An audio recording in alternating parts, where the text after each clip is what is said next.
Hello guys, welcome back to my channel. It's kaliMonroe and we're back today with a scary story animated.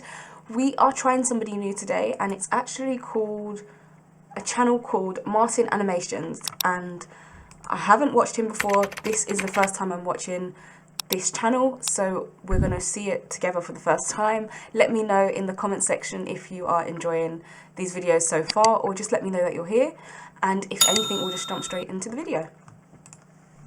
Growing up, I lived in a heavily forested area. There's this now abandoned house that was in the woods behind my childhood home. The driveway connected to ours and broke off and circled around our garage and went deeper into the trees. It was a single-story house with a nice big front porch and had an outdoor overhang instead of a full garage. When I was a kid, we had an elderly neighbor who lived back there named Mr. Fisher. He was a Vietnam vet. He was partially blind in one eye. He normally wore glasses or an eye patch on the rare occasions that we would see him outside. He kept to himself mostly, and never really had any visitors. It was about 20 years ago, back when I was in high school. I was home alone playing on my Nintendo. I remember that it was later in the day, and it was raining pretty hard.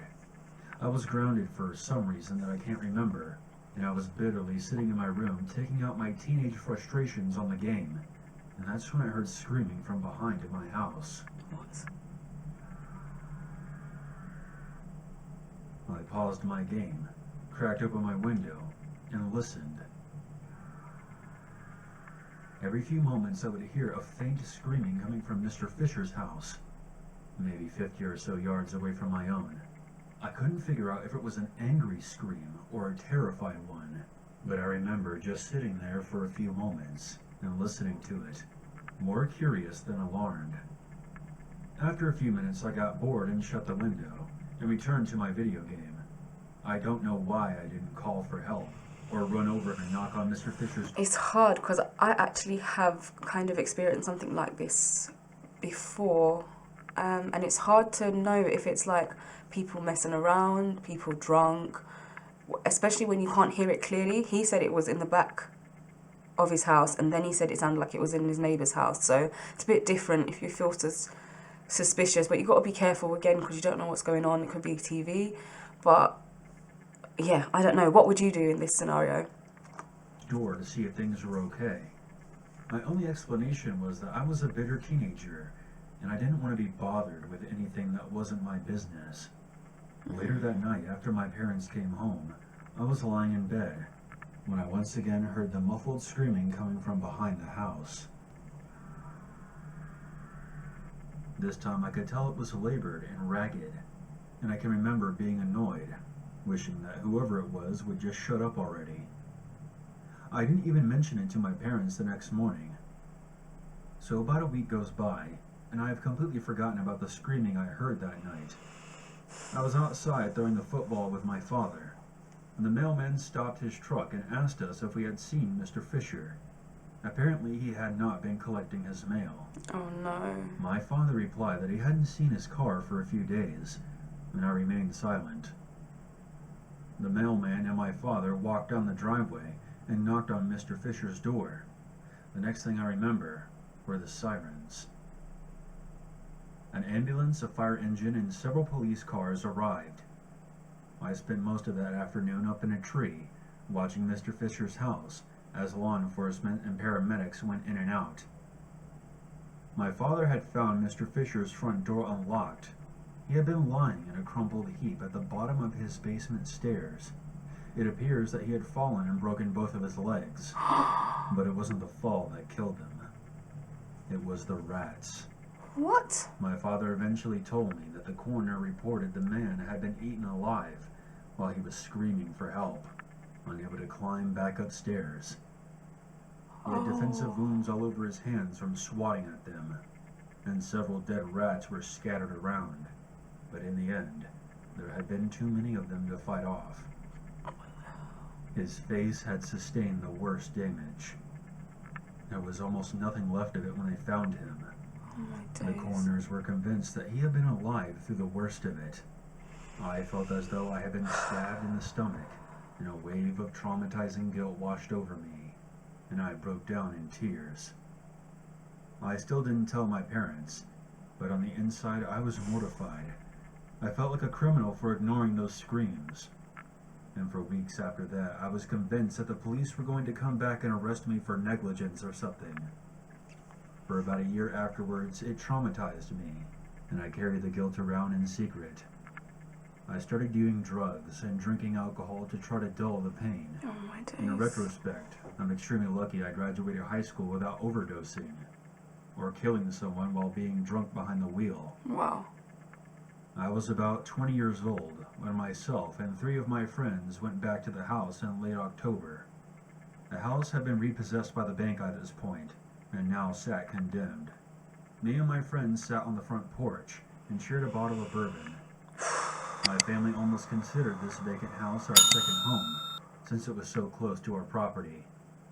My father would even do some yard work every once in a while, and make sure nothing was growing on the house. So like I said, my friends and I were drinking and smoking, and being belligerent idiots. Just talking shit and lying about girls that we had slept with. Wow. I got up and went around the back of the house to take a piss. Have these people not learned their lesson? Glance inside one of those low-to-the-ground basement windows, and just scanned Did the you see basement that? floor. All I could really see was a cracked cement floor, and loads of cobwebs crisscrossing the window. I took care of business, and was about to walk back around front, when I paused. Glancing back towards the window, I felt a sudden sensation that I was being examined. This time, there was something in the window that hadn't been there before. Very clearly, I could see the outline of an old bearded face Wow. and a single eye staring up at me, Wow. kind of at an angle, as if someone was lifting themselves up to peer out the window. Wow. I stared back, my body going numb and my mind going blank. I suppose that this is the part in horror stories where the people would say, "I felt a chill go down my spine," or "my blood ran cold." I didn't feel that way. I just went numb as I looked back at the figure in the window, the unmistakable feeling of being caught in an act washing over me, like I had been vandalizing the place or something. I believe the eye contact lasted for about 10 seconds, That's quite maybe long. slightly more.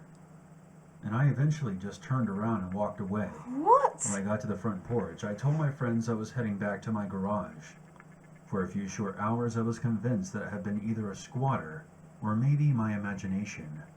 But that night, I had the most horrific nightmare. I was trapped in a dark room with rats crawling all over me and gnawing at my face as I lay helpless.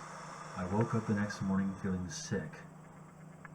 What bothered me the most was that whatever I had seen in the basement window, there had only been one eye visible. Of course it was who you just think like it when I was. remember my old neighbor. It wasn't until I was about 30 years old that I had made peace with the fact that I had seen the man's spirit. He had been staring back at me in distress and confusion, wondering why I hadn't helped him. I have read several books on the paranormal, and I came to the conclusion that his spirit wasn't yet at peace. My parents eventually sold that house to Wow. me, and today I only use it as a summer home. But I've never wandered back to the old man's property again. Several times he's made his presence known.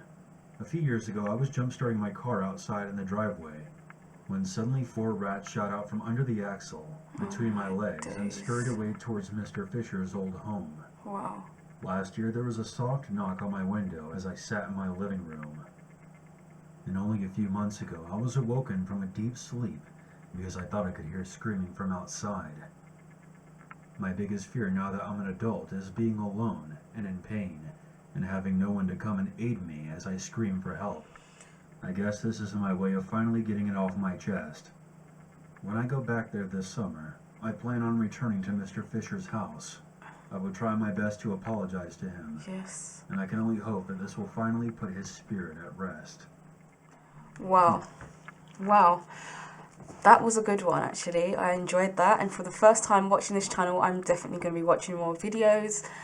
That story kept me from beginning to end. And again, guys, what decision making is going on? Because I would love to know what you guys would do in this scenario.